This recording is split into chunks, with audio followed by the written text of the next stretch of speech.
नमस्कार विद्यार्थी मित्रांनो, डॉक्टर्स बायोलॉजीमध्ये तुमचं स्वागत आहे. आपण पाहत आहोत 12वी बायोलॉजी सिलेबस. त्यामध्ये पहिला टॉपिक आपला reproduction in lower and higher plants हा कंप्लीट झाला आहे. ज्या विद्यार्थ्यांनी अजून त्या टॉपिकचा अभ्यास केला नाही त्यांनी व्हिडिओ डिस्क्रिप्शनमध्ये लिंक दिली आहे, त्या टॉपिकचा अभ्यास करावा. ह्या व्हिडिओपासून आपण नवीन टॉपिकलाच म्हणजेच reproduction in lower and higher animals या टॉपिकला सुरुवात करणार आहोत. जे विद्यार्थी चॅनलवरती नवीन आहेत त्यांनी चॅनल सबस्क्राईब करा व व्हिडिओ आवडल्यास नक्की शेअर करा. या व्हिडिओमध्ये आपण reproduction in lower and higher animals या टॉपिकचं इंट्रोडक्शन आणि सेक्शुअल रिप्रोडक्शन काय आहे, ह्युमन रिप्रोडक्शन कशा पद्धतीनं होत असतं याचा आपण अभ्यास करणार आहोत. चला तर मग सुरू करूया. बघा, रिप्रोडक्शन हे आपल्याला नववीपासूनच माहीत आहे की काय असतं. त्यामध्ये आपण एखादी बेसिक कन्सेप्ट काय आहे तर एकासारखेच दुसरे सजीव तयार करणे, म्हणजे नवीन इंडिव्हिज्युअल नवीन ऑर्गॅनिझम तयार करण्याच्या प्रोसेसला काय म्हणतो आपण, reproduction. Formation of new organism are known as reproduction. हे आपल्याला बेसिक कन्सेप्ट माहीत आहे. म्हणजे आपण इथं 11वीमध्ये प्रॉपर्टीज ऑफ लिव्हिंग ऑर्गॅनिझम पाहिल्यात की काय होत्या प्रॉपर्टी. त्यामध्ये need of energy, metabolism, growth and development, reproduction and ability to sense. यामध्ये आपण पाहिलं होते की रिप्रोडक्शन म्हणजे formation of new organism are known as reproduction. Definition काय आहे रिप्रोडक्शनची? It is defined as the biological process of formation of new life from pre existing similar life. म्हणजे एका प्रेझेंट लाईफ फॉर्मपासून नवीन लाईफ फॉर्म किंवा नवीन organism तयार करण्याची process. हे reproduction प्रत्येक लिव्हिंग ऑर्गॅनिझममध्ये होत असतं. म्हणजे मल्टीसेल्युलरपासून युनिसेल्युलरपर्यंत, म्हणजेच युनिसेल्युलरपासून मल्टीसेल्युलरपर्यंत प्रत्येक ऑर्गॅनिझममध्ये, प्लॅन्ट, ॲनिमल, प्रत्येक कॉर्डेट, नॉन कॉर्डेट याच्या प्रत्येक ॲनिमलमध्ये हे रिप्रोडक्शन होत असतं. आणि हे रिप्रोडक्शन काय आहे आणि कशासाठी होत असतं तर बघा, तर it helps in the maintain the continuity of the species. म्हणजे एखाद्या स्पेसीजला कंटिन्यू ठेवण्यासाठी, त्या स्पेसीजचं अस्तित्व टिकवून ठेवण्यासाठी हे रिप्रोडक्शन होत असतं. का बरं तर असं अस्तित्व टिकवणं गरजेचं आहे तर त्या स्पेसीजची पुढे डेव्हलपमेंट होण्यासाठी, त्या स्पेसीजला अर्थवरती पॉप्युलेशन मेंटेन करण्यासाठी हे काय होत असतं तर रिप्रोडक्शन होत असतं. बघा, बेसिक कन्सेप्ट लक्षात आली का? बघा, रिप्रोडक्शनची आपल्याला बेसिक कन्सेप्टमध्ये काय लक्षात ठेवायचं आहे? Reproduction is the formation of new species from the pre existing similar life and this is important for the maintain the continuity of the species. It is occurs in all life from, म्हणजे all living ऑर्गॅनिझममध्ये reproduction होत असतं. From lower animal to the higher animal it can occur. But in this all type of the animals the reproduction are occur in different types. That is, there are the two types of the reproduction are present, that is asexual and sexual. ह्या दोन प्रकारे reproduction हे काय होत असतं, occur होत असतं. म्हणजे लोअर ॲनिमलपासून हायर ॲनिमलमध्ये. बघा, असेक्शुअल रिप्रोडक्शनमध्ये काय असतं बघू आपण ते. There is a no gamete formation and fertilisation. आता गॅमेट म्हणजे काय हे तुम्हाला बेसिकमध्ये माहीत असतं. माहीत आहे की गॅमेट म्हणजे काय? It is the haploid cell formed by the meiosis. म्हणजे मिओसिसद्वारे हेप्लॉइड सेल ज्या काय तयार होतात त्याला काय म्हणतो आपण, गॅमेट्स. मेल गॅमेट आणि फिमेल गॅमेट अशा प्रकारे दोन गॅमेटचे प्रकार पडत असतात. आणि ते गॅमेट कसे असतात? हेप्लॉइड असतात. मिओसिसमुळं ते तयार झालेले असतात, म्हणून त्याला काय म्हणतो आपण, हेप्लॉइड सेल्स. मेल गॅमेट आणि फिमेल गॅमेट त्यांचं फर्टिलायझेशन होत असतं आणि त्यापासून जायगट तयार होऊन नवीन इंडिव्हिज्युअल तयार होत असतात. असेक्शुअल रिप्रोडक्शनमध्ये काय, no gamete formation was takes place. आणि त्यानंतर काय बघतो आपण, नो फर्टिलायझेशन, म्हणजे फर्टिलायझेशन हे नाही आणि गॅमेट हे तयार होत आहेत. म्हणजे ह्याच्यामध्ये काय होणार आहे, सिंगल पेरेंट आर इन्व्हॉल्व. म्हणजे एकाच पेरेंटपासून काय होणार आहे तर नवीन इंडिव्हिज्युअल नवीन ऑर्गॅनिझम हे तयार होत असतात. आणि त्यामुळं ते कसं आहे तर जे काय ऑफस्प्रिंग्स तयार होणार आहेत, जे काय नवीन इंडिव्हिज्युअल तयार होणार आहेत ते कसे असतात, जेनेटिकली आयडेंटिकल असतात. लक्षात ठेवा, असेक्शुअल रिप्रोडक्शनमधील जे काय ऑर्गॅनिझम तयार होत असतात ते कसे असतात, genetically and morphologically similar or identical to the parents. आणि हे कोणामध्ये कॉमन आहे, कॉमन इन लोअर ॲनिमल्स. म्हणजे जे काय लहान ॲनिमल आहे जसं की हायड्रा किंवा अशा प्रकारचे जे काय ऑर्गॅनिझम आहेत त्यांच्यामध्ये हे काय तर कॉमन असं रिप्रोडक्शन आहे. त्याचबरोबर ह्यामध्ये दोन प्रकार आपल्याला बघायचे आहेत. एक आहे आपल्याकडे गॅम्यूल फॉर्मेशन आणि दुसरं आहे बडिंग. गॅम्यूल फॉर्मेशन आणि बडिंग हे काय तर असेक्शुअलचे दोन टाईप आहेत आणि आपण त्याचा अभ्यास करणार आहोत. दुसरा टाईप आहे आपल्याकडे सेक्शुअल रिप्रोडक्शन. सेक्शुअल रिप्रोडक्शनमध्ये काय होत असतं बघा, there are the two different gametes are from. म्हणजे यांच्यामध्ये दोन डिफरंट गॅमेट तयार होतात. आपण आत्ताच पाहिल्याप्रमाणे मेल गॅमेट आणि फिमेल गॅमेट असे दोन डिफरंट गॅमेट तयार होत असतात आणि त्यांचं फर्टिलायझेशन होऊन नवीन इंडिव्हिज्युअल तयार होत असतात. आता इथं 2 गॅमेट तयार आहेत, प्रेझेंट आहेत किंवा इन्व्हॉल्व आहेत. त्यांचं फर्टिलायझेशन झाल्यानंतर जे काय नवीन ऑफस्प्रिंग्स तयार होणार आहेत ते कसे आहेत, जेनेटिकली आणि मॉर्फॉलॉजिकली डिफरंट आहेत. लक्षात ठेवा, सेक्शुअल रिप्रोडक्शनमध्ये गॅमेट फॉर्म होतात, फर्टिलायझेशन होतं आणि जे काही नवीन ऑफस्प्रिंग्स तयार होते ते कसे असते, जेनेटिकली आणि मॉर्फॉलॉजिकली डिफरंट असतात. यामध्ये इव्हेंट कोणते आहेत बघा, pre fertilisation, post fertilisation event. ह्या 3 इव्हेंटमध्ये काय केले तर सेक्शुअल रिप्रोडक्शनला आपण डिवाईड केले आणि हे कॉमन कोणामध्ये, हायर ॲनिमलमध्ये. बघा ह्यामध्ये इव्हेंट कोणते कोणते, गॅमेट फॉर्मेशन, फर्टिलायझेशन आणि पोस्ट फर्टिलायझेशन म्हणजे त्यालाच काय म्हणतो आपण, डेव्हलपमेंट ऑफ एम्ब्रिओ. ह्या स्टेपमध्ये काय होतं, सेक्शुअल रिप्रोडक्शन हे होत असतं. लक्षात आलं का बघा, रिप्रोडक्शनचे 2 टाईप, असेक्शुअल आणि सेक्शुअल. असेक्शुअलमध्ये single parent are involve, no gamete formation and new offsprings are genetically and morphologically identical to the parent. आणि सेक्शुअल रिप्रोडक्शनमध्ये 2 डिफरंट पेरेंट्स आर इन्व्हॉल्व म्हणजे 2 different gametes are from fertilization was takes place and new offsprings are genetically and morphologically different and it is common in the higher animal. बघा, asexual रिप्रोडक्शनमधील 2 type म्हणजे गॅम्यूल formation आणि budding, हे 2 point आपण बघूया काय असतात ते. गॅम्यूल फॉर्मेशन म्हणजे काय, इट इज द इंटरनल बड, म्हणजे ते कशामध्ये, स्पॉन्जेस किंवा जे काही लोअर ऑर्गॅनिझम आहेत, अमिबामध्ये पण अशा प्रकारचं होतं. आपल्याला एक्झाम्पल दिले स्पॉन्जेसचं. जे काय तर इंटरनल बड तयार होत असते. इंटरनल बड म्हणजे काय, त्यांच्या बॉडीमध्ये अशा एक डेव्हलपिंग सेल्स तयार होत असतात आणि ते काय होतात, एका मेम्ब्रेनमध्ये पॅक होतात. कधी, ड्युरिंग द अनफेवरेबल कंडिशन. ज्यावेळेस अनफेवरेबल कंडिशन होत असते, जेव्हा की वॉटरमधील टेम्परेचर इन्क्रीज होणार आहे, प्रेशर इन्क्रीज होणार आहे किंवा तिथं काहीतरी अनफेवरेबल कंडिशन आहे, त्यावेळेस काय होणार आहे तर अशा प्रकारचं एक मेम्ब्रेन फॉर्म होतं आणि त्या मेम्ब्रेनच्या आतमध्ये काही सेल्स अशा डेव्हलप व्हायला स्टार्ट होतात. त्या सेलला काय म्हणतो आपण, आर्चिओसाईट. आता आर्चिओसाईट काय आहे तर त्याला काय आपण म्हणतोय तर डेव्हलपिंग सेल्स, आणि it is the bunch of developing cell. त्या कशामुळे तयार झाल्या, due to the unfavourable condition. बघा, GML काय आहे तर एक सेलचा बंच आहे, त्यामध्ये काय झाले तर काही डेव्हलपिंग सेल्स तयार झालेत. After the return the favourable condition that's membranes are hatch and this cells are develop individually. बघा, लक्षात आलं का, जेव्हा काही फेवरेबल कंडिशन तयार होईल म्हणजे अनफेवरेबल कंडिशनला ओव्हरकम करून ज्यांनी काय केलं आहे तर फेवरेबल कंडिशनमध्ये ते रिटर्न आले, त्यावेळेस काय होणार आहे, हे जे काय त्यांचं मेम्ब्रेन आहे ते काय होणार आहे, हॅच होणार आहे आणि ह्यातल्या सेल काय होणार आहे, प्रत्येक सेल ह्या नवीन ऑर्गॅनिझम म्हणून डेव्हलप होणार आहे. आपण इत्ता 10वीमध्ये अमिबोसाईट हा एक सेलचा अभ्यास केला होता की अमिबा पण काय करतोय, सिस्ट फॉर्मेशन करतोय. त्याचप्रमाणे हे काय तर GML फॉर्मेशन. लक्षात घ्या, सोपं आहे ते. अनफेवरेबल कंडिशनला एक मेम्ब्रेन फॉर्म होणार आहे, त्यामध्ये डेव्हलपिंग सेल म्हणजेच त्याला काय म्हणतात, आर्चिओसाईट तयार होणार आहेत. जेव्हा फेवरेबल कंडिशनमध्ये येणार आहेत त्या सेलपासून नवीन ऑफस्प्रिंग तयार होणार आहे. इथं आपल्याला एक्झाम्पल दिले स्पॉन्जिलाचं, लक्षात आलं. आणि असेक्शुअल रिप्रोडक्शनचा दुसरा टाईप कोणता आहे आपल्याकडे, बडिंग.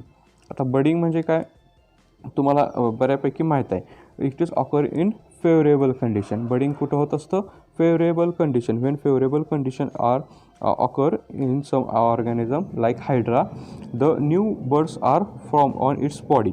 बघा, इथे एक बर्ड त्याला तयार झालेली दिसते आणि त्या बर्डची डेव्हलपमेंट होऊन काय होणार आहे, त्यापासून एक नवीन ऑर्गॅनिझम होणार आहे. अशा प्रकारच्या रिप्रोडक्शनला काय म्हणतो आपण, बडिंग. हे काय तर असेक्शुअल रिप्रोडक्शनचा एक टाईप आहे. बघा, हायड्रा आणि किंवा त्यालाच काय म्हणतो आपण, सिलेंट्रेट, ह्या प्रकारच्या ऑर्गॅनिझममध्ये हे रिप्रोडक्शन होत असतं बडिंग टाईपचं. बघा, बडिंगला काय म्हणतात, develops a bird on the body which grow and get transfer in to the new individual are called as the budding. बघा, लक्षात आलं का, GML फॉर्मेशन हे कधी होणार आहे, अनफेवरेबल कंडिशनला, आणि बडिंग कधी होते, फेवरेबल कंडिशनला. बडिंगमध्ये काय होते, एक बॉडीवरती बर्ड येते आणि ती काय होते, डेव्हलप होऊन त्याच्यापासून नवीन रिप्रोडक्शन होते. हे झालं असेक्शुअल रिप्रोडक्शन. आता बघू आपण सेक्शुअल रिप्रोडक्शन काय. बघा, सेक्शुअल रिप्रोडक्शनमध्ये हे काय तर common in higher animal. Higher ॲनिमलमध्ये होणारं हे काय आहे तर एक प्रकारचं रिप्रोडक्शन आहे. यामध्ये महत्त्वाचं काय आहे तर there is the formation and fusion of gametes was takes place. Formation of gamete are called as gametogenesis. Male gamete and female gamete are form in higher animal and that's gametes are called as, that's process are called as the gametogenesis. म्हणजे त्यामध्ये gamete तयार होणार आहेत. आता gamete कशा पद्धतीने तयार होत असतात तर मिओसिस या सेल डिव्हिजन मार्फत काय होतात तर गॅमेट तयार होत असतात आणि ते गॅमेट फ्युजन झाल्यानंतर झायगोट तयार होत असतात. अशा प्रकारच्या रिप्रोडक्शनला काय म्हणतो आपण, सेक्शुअल रिप्रोडक्शन. आता यातमध्ये 2 डिफरंट गॅमेट्स तयार झालेत म्हणजे काय झालं तर 2 डिफरंट पेरेंट्स इन्व्हॉल्व झाले. त्यामुळे जे काय ऑफस्प्रिंग्स आहेत किंवा नवीन इंडिव्हिज्युअल आहेत ते कसे असतील, जेनेटिकली आणि मॉर्फॉलॉजिकली डिफरंट असतात. बघा, सेक्शुअल रिप्रोडक्शनमध्ये जे काय ऑर्गॅनिझम किंवा ऑफस्प्रिंग्स तयार होत असतात त्याला ते कसे असतात, genetically and morphologically different to the parents. यामधले इव्हेंट बघा लक्षात घ्या, सेक्शुअल रिप्रोडक्शनमध्ये एक आहे प्री फर्टिलायझेशन, त्यानंतर फर्टिलायझेशन अँड पोस्ट फर्टिलायझेशन. ह्या 3 इव्हेंटमध्ये काय होतं तर सेक्शुअल रिप्रोडक्शन कंप्लीट होतं. आपण मगाशी पाहिलं होतं की प्री फर्टिलायझेशन म्हणजे काय, गॅमेटोजेनेसिस. फर्टिलायझेशन म्हणजे काय, union of male gamete and female gamete and formation of zygote are called as the fertilisation. आणि लास्टचा कोणता आहे, पोस्ट फर्टिलायझेशन इव्हेंट. त्यामध्ये पॅच्युरेशन अशा प्रकारचे वेगवेगळे इव्हेंट येत असतात. त्यामधून काय होत असतं तर ते सेक्शुअल रिप्रोडक्शन हे कंप्लीट होत असतं. अशा प्रकारे काय होते तर हे सेक्शुअल रिप्रोडक्शनचे इव्हेंट आहेत. यामध्ये आपण अजून पाहिलं की बघा, ह्या डायग्राममार्फत तुम्हाला कळेल की नेमकं सेक्शुअल रिप्रोडक्शन कशा पद्धतीने होत असतं. इथं काय आहे तर गॅमेट फॉर्मेशन, फर्टिलायझेशन आणि डेव्हलपमेंट ऑफ न्यू इंडिव्हिज्युअल, ह्याला काय म्हणतो आपण, सेक्शुअल रिप्रोडक्शन. यामध्ये अजून बघा काय इव्हेंट आहेत तर ह्या फेजला म्हणजे सेक्शुअल रिप्रोडक्टिव्ह ऑर्गॅनिझमला 2 फेजमध्ये आपण डिवाईड केले. तर पहिले आहे त्यामध्ये ज्युवेनाईल फेज आणि दुसरे आहे तर रिप्रोडक्टिव्ह मॅच्युअर फेज. ह्या 2 फेजमध्ये डिवाईड केले. ती काय आहेत बघू आपण. बघा, ज्युवेनाईल फेज म्हणजे काय, it is the physical growth phase starting from birth. The animal cannot reproduce sexually. ह्याला काय म्हणतो आपण, ज्युवेनाईल फेज. यामध्ये काय होत असतं तर बॉडीची किंवा त्याला काय म्हणतो आपण फिजिकल ग्रोथ होत असते एखाद्या ऑर्गॅनिझमची, ती कधीपासून, बर्थपासून. किंवा त्याला आपण चाइल्ड फेज किंवा इमॅच्युअर फेज पण म्हणू शकतो. की यामध्ये काय होणार आहे तर त्या डेव्हलपमेंट कुणाची, फक्त त्या फिजिकल ग्रोथ होणार आहे त्या ऑर्गॅनिझमची, आणि त्यामध्ये हे रिप्रोडक्शन होत नसतं. म्हणजे त्याच्यामध्ये काय होणार आहे, गॅमेट फॉर्मेशन हे होत नसतं, फर्टिलायझेशन होत नसतं. अशा प्रकारच्या फेजला काय म्हणतो आपण, ज्युवेनाईल फेज. त्यानंतर जी फेज आहे आपल्याकडे रिप्रोडक्टिव्ह फेज, म्हणजेच त्याला काय म्हणतो आपण मॅच्युरिटी फेज. यामध्ये काय होणार आहे, सेक्स ऑर्गन्स किंवा जे काही गोनॅड्स आहेत किंवा गॅमेटोजेनेसिस काय आहे तर अशा प्रकारच्या फेज किंवा ॲक्टिवेशनला सुरुवात होत असते. त्याला काय म्हणतो आपण रिप्रोडक्टिव्ह मॅच्युअर फेज. लक्षात आलं का बघा, ज्युवेनाईल फेज आणि रिप्रोडक्टिव्ह मॅच्युअर फेज अशा 2 फेजमध्ये काय केले, लिव्हिंग ऑर्गॅनिझमला डिवाईड केले. अशा प्रकारे काय होत असतं तर सेक्शुअल रिप्रोडक्शनचे हे कंप्लीट होत असतं. त्यानंतर बघा, हे सेक्शुअल रिप्रोडक्शन करणाऱ्या ऑर्गॅनिझमला आपण काय केलं, आपण 2 ग्रुपमध्ये डिवाईड केले गेले.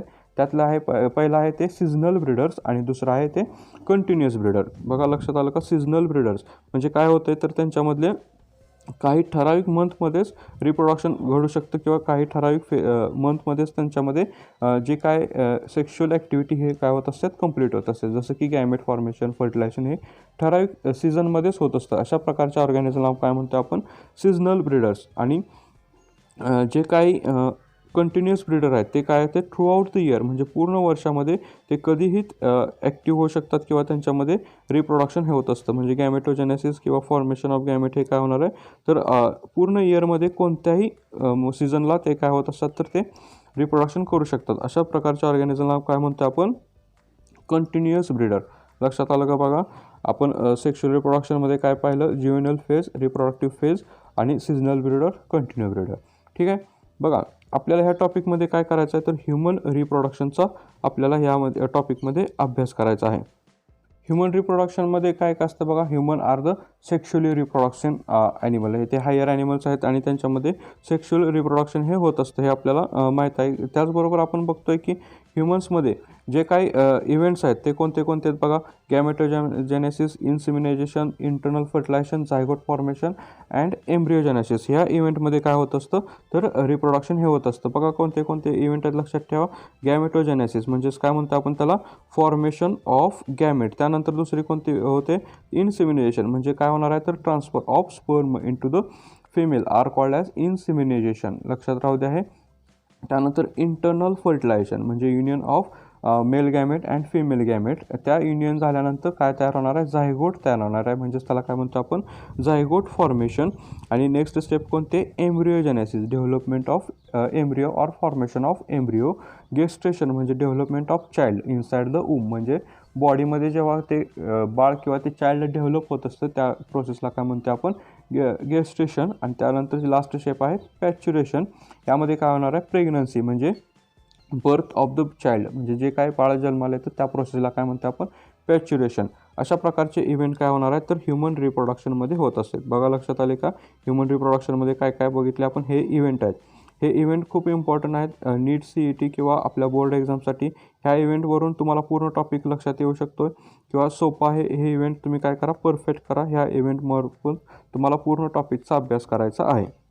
बघा कोणते इव्हेंट आहेत, gametogenesis, insemination, internal fertilization, zygote formation, embryogenesis, gestation आणि पार्च्युरेशन अशा प्रकारचे इव्हेंट आहेत. आणि ह्युमन रिप्रोडक्शन सिस्टीममधले जे काय ऑर्गन्स आहेत त्या ऑर्गन्स कोणते आहेत बघा, प्रायमरी सेक्स ऑर्गन्स आणि secondary sex organs. Primary sex ऑर्गन्समध्ये कोणते होणार आहेत, टेस्टीज आणि ओरी अशा प्रकारचे दोन गोनॅड्स आपण त्याला म्हणतो. हे काय आहे तर प्रायमरी सेक्स ऑर्गन्स आहेत त्या. आणि त्यामध्ये काय होत असतं तर स्पर्म आणि एग हे फॉर्म होत असतात. त्या कोणती प्रोसेस होत असते त्यांच्यामध्ये, गॅमेटोजेनेसिस. हे काय आहे तर ह्युमन रिप्रोडक्टिव्ह सिस्टीममधले प्रायमरी सेक्स ऑर्गन्स आहेत. त्यानंतर दुसरे कोणते आहेत तर सेकंडरी सेक्स ऑर्गन, जे काय अदर दॅन टेस्टीज अँड ओरी आहेत. अशा प्रकारच्या अदर्स ऑर्गन्सला काय म्हणतो आपण, सेकंडरी सेक्स ऑर्गन. हे लक्षात राहू द्या, आपण पुढे पाहणारच आहोत ह्याच्याबद्दल काय आहे ते. हे लक्षात आलं का बघा, ह्युमन रिप्रोडक्शनची इंट्रोडक्शनमध्ये काय काय पाहिलं आपण, हे इव्हेंट्स आणि त्यांचे ऑर्गन्स कोणते कोणते. त्यातल्या प्रायमरी इम्पॉर्टंट असे कोणते ऑर्गन आहेत, टेस्टीज आणि ओरीज. त्यामध्ये मेल गॅमेट आणि फिमेल गॅमेट हे तयार होत असतात. बघा अजून काय बघायचं आपल्याला ह्युमन रिप्रोडक्टिव्ह सिस्टीममध्ये, तर सेकंडरी सेक्शुअल कॅरेक्टर हे काय असतात. सेकंडरी सेक्शुअल कॅरेक्टर ते काय तर एक एक्सटर्नल, म्हणजे त्याला काय करू शकतो आपण, एक्सटर्नली आपण ह्युमनमध्ये मेल आणि फिमेलला आयडेंटिफाय करू असतो. अशा कॅरेक्टरला काय म्हणतो आपण, सेकंडरी सेक्शुअली कॅरेक्टर. म्हणजे बघा, in male and female can be externally differentiated by the certain specific feature are called as the secondary character, secondary sexual character. अशा कॅरेक्टरला काय म्हणतो आपण, सेक्शुअल डायमॉर्फिक कॅरेक्टर. म्हणजे ह्युमनमध्ये मेल आणि फिमेलमध्ये जे काय एक्सटर्नल कॅरेक्टर आहेत ते कसे आहेत तर त्या दोघांना डिफरन्शिएट करू शकतात. अशा कॅरेक्टरला म्हणतो आपण सेकंडरी सेक्शुअल कॅरेक्टर. कॅरेक्टर बघा कोणते कोणते आहेत, मेलमध्ये कोणते आहेत, बियर्ड असतात, मस्टेज आहेत, hair on chest, muscular body, enlargement of larynx, त्यालाच काय म्हणतो आपण ॲडमन्स ॲपल. हे काय तर मेलमध्ये असणारे सेकंडरी सेक्शुअल कॅरेक्टर आहेत. आणि फिमेलमध्ये कोणते आहेत तर development of breast, border pelvis and high pitched voice. हे काय तर फिमेलमध्ये असणारे सेकंडरी सेक्शुअल कॅरेक्टर आहेत. लक्षात आलं का बघा, मेलमधले आणि फिमेलमध्ये आपण काय करतो आहे, जे काय एक्सटर्नली डिफरन्शिएट करू शकतो आहे असे कॅरेक्टर त्याला काय म्हणतो आपण, सेकंडरी सेक्शुअल कॅरेक्टर. मेलमधील कॅरेक्टर आणि फिमेलमधील सेकंडरी सेक्शुअल कॅरेक्टर हे लक्षात ठेवा, महत्त्वाचे आहेत, जे काय करू शकतो आपण एक्सटर्नली डिफरन्शिएशनसाठी महत्त्वाचं आहे. आणि नेक्स्ट बघा, ह्युमन रिप्रोडक्टिव्ह सिस्टीममध्ये काय केलं आहे तर आपल्याला कोणत्याचा अभ्यास करायचा आहे तर मेल रिप्रोडक्टिव्ह सिस्टीम आणि फिमेल रिप्रोडक्टिव्ह सिस्टीम अशा दोन डिफरंट सिस्टीमचा आपल्याला अभ्यास करायचा आहे. बघा ह्युमन रिप्रोडक्शन सिस्टीम कशी आहे तर सेक्शुअल रिप्रोडक्टिव्ह सिस्टीम आहे, त्यामध्ये दोन डिफरंट ऑर्गॅनिझम म्हणजेच मेल आणि फिमेल इन्व्हॉल्व असतात. म्हणून आपल्याला काय करायचं आहे, मेल रिप्रोडक्टिव्ह सिस्टीमचा आणि फिमेल रिप्रोडक्टिव्ह सिस्टीम या दोन्ही सिस्टीमचा अभ्यास करायचा आहे. बघा मेल रिप्रोडक्टिव्ह सिस्टीम, अशा प्रकारे मेल रिप्रोडक्टिव्ह सिस्टीम आपल्याला अभ्यास करायचा आहे. त्यामध्ये बघा मेल रिप्रोडक्टिव्ह सिस्टीममध्ये काय केलं आहे तर आपल्याला इंटरनल जेनायटेलिया आणि एक्सटर्नल जेनायटेलिया असा आपल्याला अभ्यास करायचा आहे. त्यातला प्रायमरी मेल ऑर्गन्स टेस्टीज म्हणजेच त्याला काय म्हणतो आपण गोनॅड म्हणतो. त्यामध्ये इंटरनल जेनायटेलियामध्ये काय करणार आहे, ॲसेसरी डक्ट, ज्या काय डक्ट आहेत त्याला काय म्हणतो आपण इंटरनल जेनायटेलिया आणि ग्लँड. हे काय तर मेल रिप्रोडक्टिव्ह सिस्टीमचा एक बेसिक स्ट्रक्चर आहे. आपण ह्याचा पुढे डिटेलमध्ये अभ्यास करणार आहोत, तर तुम्ही एक फक्त डायग्रॅम आणि एक स्ट्रक्चर किंवा कोणते कोणते पार्ट आहेत हे तुम्ही ह्यामध्ये लक्षात ठेवा.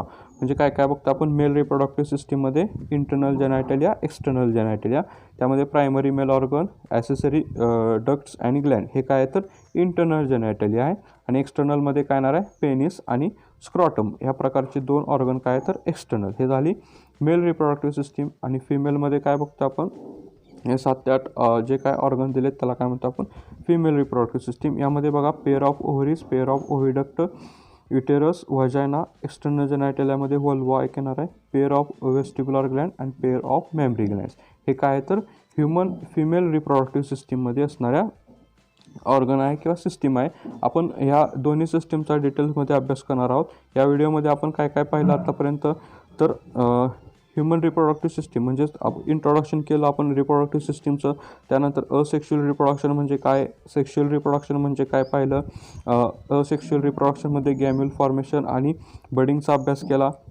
ह्युमन रिप्रोडक्टिव्ह सिस्टीमचं आपण इंट्रोडक्शन केलं, त्यामध्ये गॅमेट फॉर्मेशन काय असतं, ह्युमन रिप्रोडक्टिव्ह सिस्टीममध्ये किंवा सेक्शुअल रिप्रोडक्टिव्ह सिस्टीममध्ये असणाऱ्या फेजचा अभ्यास केला. सिजनल, विरल, कंटिन्युअस ब्रीडर म्हणजे काय हे आपण पाहिलं. आणि ह्या दोन ह्युमन मेल आणि ह्युमन फिमेल रिप्रोडक्टिव्ह सिस्टीमचं आपण इंट्रोडक्शन केलं. नेक्स्ट व्हिडिओमध्ये आपण बघणार आहोत तर मेल रिप्रोडक्टिव्ह सिस्टीम. ह्या सिस्टीमचा आपण काय करणार डिटेल्समध्ये अभ्यास करणार आहोत. ठीक आहे. व्हिडिओ कसा वाटला किंवा काही याच्यामध्ये डाऊट असेल तर ते कमेंटमध्ये विचारा.